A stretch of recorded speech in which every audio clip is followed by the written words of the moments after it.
Vibration and Yogi rhythmic breathing. All is in vibration. From the tiniest atom to the greatest sun, everything is in a state of vibration. There is nothing in absolute rest in nature. A single atom deprived of vibration would wreck the universe. In incessant vibration, the universal work is performed.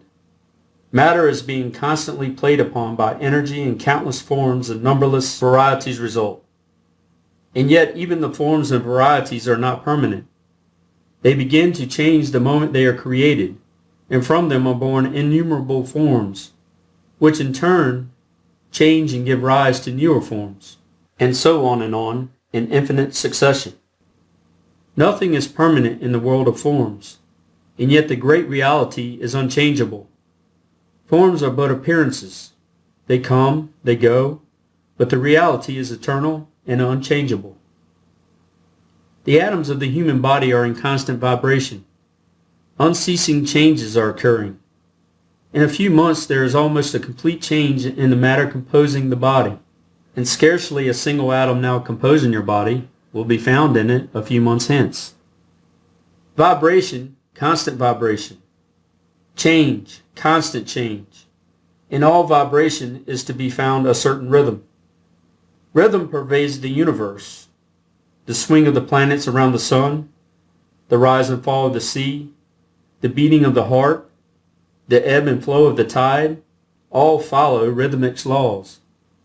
The rays of the sun reach us. The rain descends upon us, in obedience to the same law. All growth is but an exhibition of this law.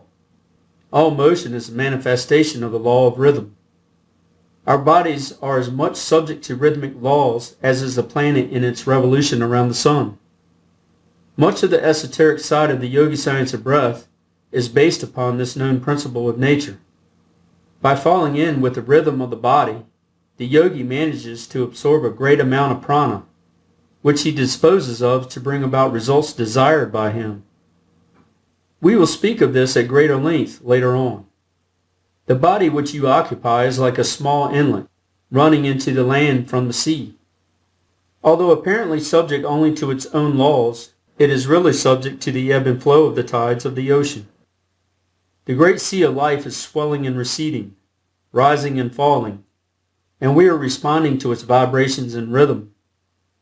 In a normal condition, we receive the vibration and rhythm of the great ocean of life and respond to it. But at times, the mouth of the inlet seems choked up with debris, and we fail to receive the impulse from Mother Ocean, and inharmony manifests within us.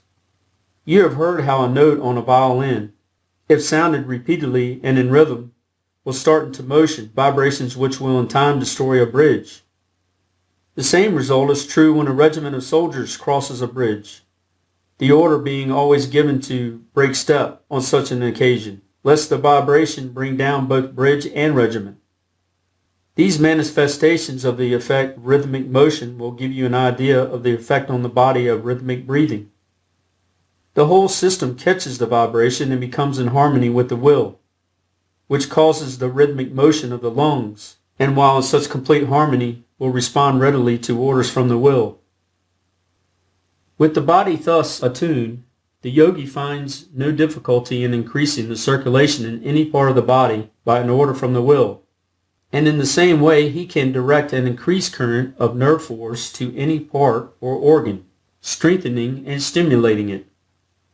In the same way, the yogi, by rhythmic breathing, catches the swing, as it were, and is able to absorb and control a greatly increased amount of prana, which is then at disposal of his will.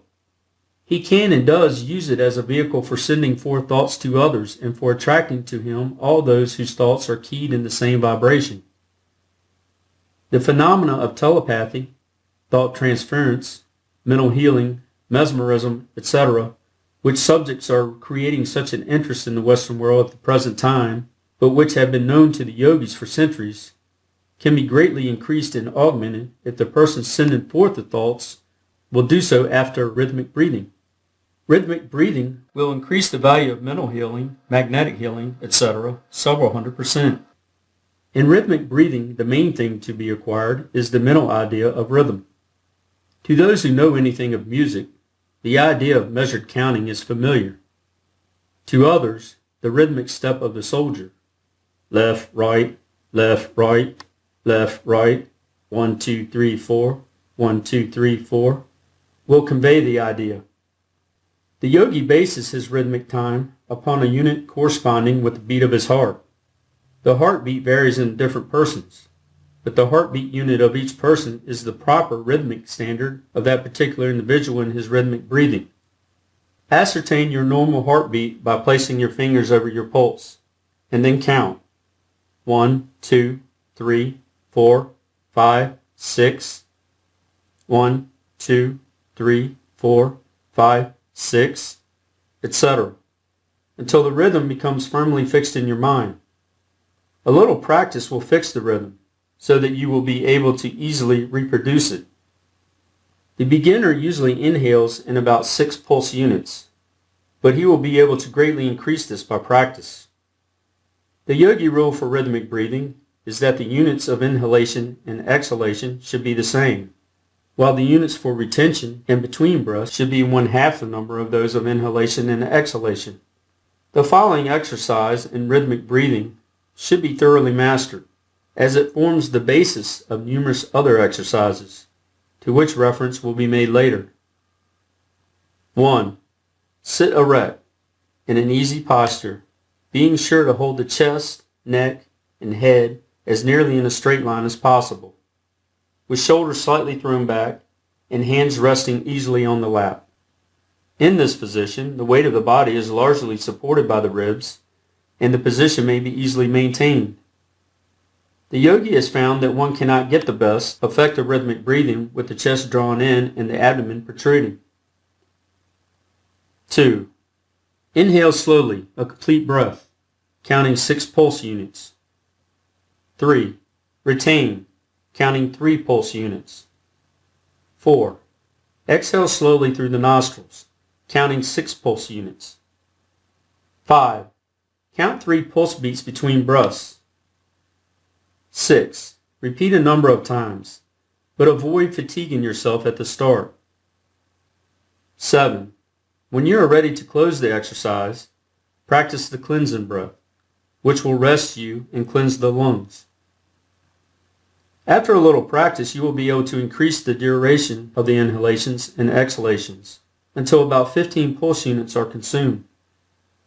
In this increase, remember that the units for retention and between breaths is 1/2 the units for inhalation and exhalation. Do not overdo yourself in your effort to increase the duration of the breath, but pay as much attention as possible to acquiring the rhythm, as that is more important than the length of the breath. Practice and try until you get the measured swing of the movement and until you can almost feel the rhythm of the vibratory motion throughout your whole body. It will require a little practice and perseverance, but your pleasure at your improvement will make the task an easy one. The yogi is a most patient and persevering man, and his great attainments are due largely to the possession of these qualities. End of chapter 13.